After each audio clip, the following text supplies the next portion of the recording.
Olá pessoal, a intenção do vídeo de hoje é discutir uma palavrinha que ela anda assim muito difundida, né? Podemos dizer até que ela está na moda, que é a meritocracia. E para começar eu vou apresentar uma pequena explicação sobre o que seria, o que é que significa a meritocracia, né? Essa explicação eu encontrei aqui no site dicio.com.br e eu vou ler aqui pra gente. Meritocracia: predominância dos que possuem méritos, predomínio das pessoas que são mais competentes, eficientes, trabalhadoras ou superiores intelectualmente. Aí tem aqui uma supressão textual, né? Modo de seleção cujos preceitos se baseiam nos méritos pessoais daqueles que participam. Conseguir o trabalho por meritocracia. Esse termo cracia, né, que também está presente na palavra democracia, ela vem do grego Kratos, né, que além de ser um personagem famoso aí dos games, ele significa poder, né, pelo que eu me lembro, né, se eu estou errado alguém pode me corrigir. E ele é usado para descrever formas de organização social, ideais de organização social. Então a gente pode classificar a meritocracia como uma espécie de ideal, de uma forma de organização, né? E ela é, ao meu ver, uma forma, um ideal especificamente burguês, capitalista, né? Mas por quê? Por que burguês e capitalista? A burguesia, que é a classe social do mundo capital, a classe social dominante, né, do mundo capitalista que a gente vive, ela vai nascer na Idade Média. Claro que existia o comércio e o comerciante. Os comerciantes são anteriores à Idade Média, mas a burguesia propriamente de hoje, ela tem seus antecedentes na burguesia medieval. E a classe social dominante da Idade Média era a aristocracia feudal. O mundo medieval ele apresentava diversas dificuldades para a atividade da burguesia, né, o comércio, ele se desenvolver, porque a Europa medieval ela tinha várias moedas, assim, muitas divisões entre as regiões, né, era uma coisa bem mais dividida do que você tem hoje, né, de forma que cada feudo tinha sua lei. Então, para você atravessar uma mercadoria numa distância muito longa, tinha toda essa dificuldade, né, de você passar por várias legislações, né, e ter toda aquela confusão entre as moedas, né. Só que ao longo da Idade Média, essa burguesia ela vai se enriquecendo com a atividade comercial, né. Só que ela não pode ir muito longe com a riqueza, porque o mundo feudal, a aristocracia feudal, apresenta diversos obstáculos, né?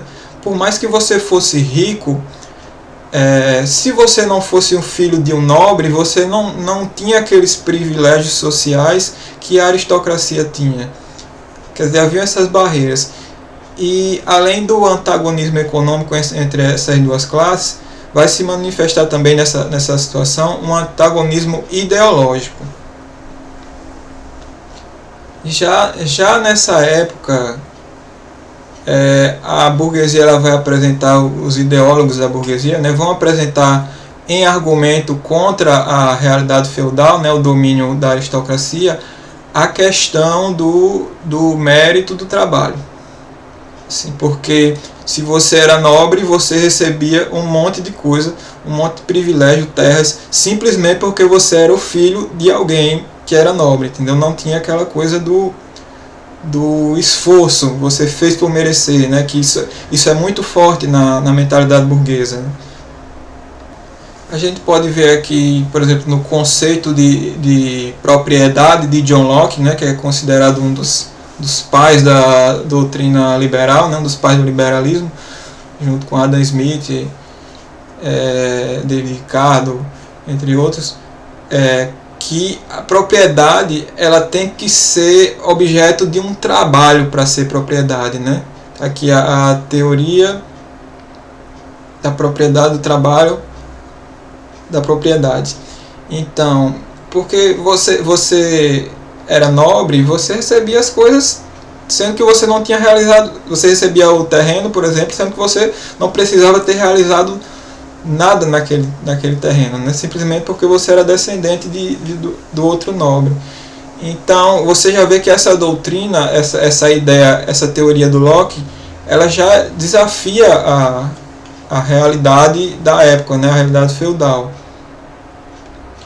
Apesar de, até onde eu sei, né, isso não receber o nome de meritocracia na época, né, acho que esse termo é posterior, a burguesia, frente aos aristocratas, ela se via como uma classe que chegou onde chegou pela suas próprias qualidades, né, porque era uma classe que havia enriquecido com a atividade comercial. Então, após a burguesia conquistar o poder político, né, digamos, depois da Revolução Francesa, né, que ela vai poder assim se desenvolver por todo o mundo, desenvolver o capitalismo e vai poder transformar o mundo à sua imagem e semelhança, né, digamos assim, os ideólogos vão se esforçar para dizer o que? O mundo burguês, o mundo capitalista, é um mundo meritocrático. Você vê o sujeito que é rico, o comerciante, o empresário, você pode chegar ali pelo seu esforço, já que não existe mais aquela barreira jurídica, né, que existia no mundo feudal, que impedia a pessoa de virar nobre, por exemplo, né? Apesar de que existem assim relatos, eu já cheguei a ler, de compra e venda de títulos de nobreza, né? Como vocês sabem, né, como a gente sabe, se vocês já ouviram falar, já estudaram alguma coisa, Marx ele diz que a sociedade que a gente vive é uma sociedade dividida em classes, né, classes sociais, inclusive a nossa sociedade capitalista, né? E alguns autores, alguns ideólogos burgueses, eles vão dizer assim: não existe classe. Existia antigamente no feudalismo, né, que não tinha aquela transição social, né? Tem uma palavrinha específica que eu me esqueci o nome agora, que você nascia plebeu, você não ia virar nobre, né? Não podia ascender. Mas aqui não, no capitalismo você pode ascender socialmente pelo seu esforço individual. Aí o que é que o Marx vai dizer? Pelo fato, o fundamento da divisão de classes, ele não é jurídico, ele é econômico, e pelo fato de não haver mais aquela distinção jurídica entre as classes, o fundamento da divisão de classes na sociedade, ele fica exposto, o fundamento econômico, né? No capitalismo, esse fundamento econômico da divisão social, ele fica explícito.